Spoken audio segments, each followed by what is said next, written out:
For over 160 million years, dinosaurs ruled the Earth. They were the dominant force in the animal kingdom, occupying every continent, filling every ecological niche from land and sea to air. From the tiny chicken-sized Compsognathus to the towering Tyrannosaurus rex and the enormous Argentinosaurus, dinosaurs evolved into a diverse and powerful group of creatures that defined an era. But their reign was not eternal. While dinosaurs were dominating the surface, another group of animals had already emerged: mammals. These small, warm-blooded, often nocturnal creatures lived in the shadows of giants. Mammals were not large, fast, or strong. They looked more like modern rodents, tiny, fur-covered, and constantly on alert. But they were survivors.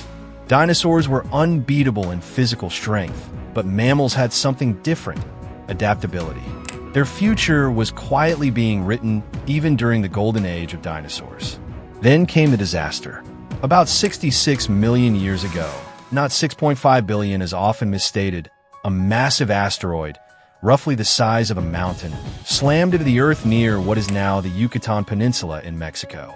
The energy released was equivalent to billions of nuclear bombs. Fires raged across the planet. Earthquakes shook the continents. A massive dust cloud rose into the sky, blocking sunlight for months, maybe years.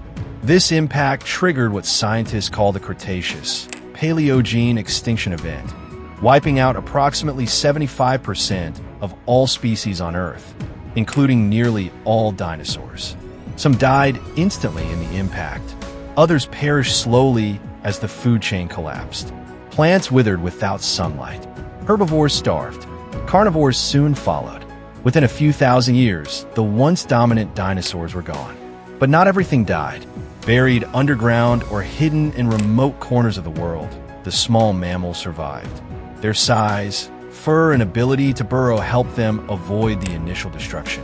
And when the dust began to settle and life slowly returned, mammals emerged into a world that was now theirs to shape.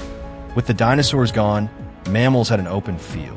The ecosystem was devastated, but the survivors would now begin the long process of rebuilding life. Over time, nature healed. Forests regrew. The sun returned. The air cleared. This was the beginning of a new era, the Cenozoic era, often called the Age of Mammals. The surviving mammals began to evolve rapidly. This process, known as adaptive radiation, allowed them to take on new forms, fill empty ecological roles, and diversify into countless new species. In this time of opportunity, the earliest ancestors of modern primates began to emerge. Some of these primates would eventually evolve into humans. But we're not there yet. Let's explore what happened next. In the absence of dinosaurs, mammals began to grow in size and complexity. Many evolved into herbivores that could graze on the recovering vegetation. Others became skilled predators. The climate was warm, the world lush with new forests, rivers, and grasslands. Roughly 56 million years ago, during the Eocene epoch, primates began to evolve rapidly. These were not humans, nor even apes, but small, tree-dwelling mammals with large eyes and grasping hands. Their forward-facing eyes allowed better depth perception, a key trait for animals that leapt from branch to branch. The Earth itself was changing too. Continents continued to drift apart. India, which had broken away from the supercontinent Gondwana, was on a slow collision course with Asia. When it finally collided with the Asian landmass, it created one of the greatest geological formations on Earth, the Himalayan mountain range. This collision didn't just raise mountains. It reshaped climate, created rivers, and altered the trajectory of evolution in Asia. As mountains rose, new weather patterns emerged. Monsoons intensified. Regions that were once forested became grasslands. Animals were forced to adapt or die. Back to the primates. About 25 to 30 million years ago, our early ancestors began walking upright more frequently. Standing on two legs, or bipedalism, offered many evolutionary advantages. It freed the hands for carrying food or tools. It gave a better field of vision to spot danger or prey. And it allowed for more efficient travel across open land. Some of these bipedal primates would become chimpanzees and other great apes. But a few took a different path, the path that would one day lead to Homo sapiens.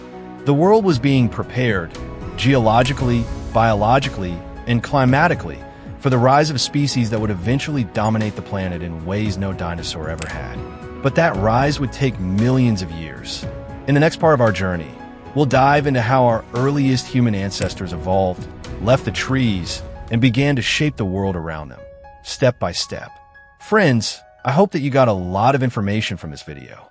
To watch more such interesting videos, don't forget to subscribe to this channel. Also, click on the bell icon, which is present next to the subscription button, so that you can get the notification of all the new videos of this channel. Like and share the video.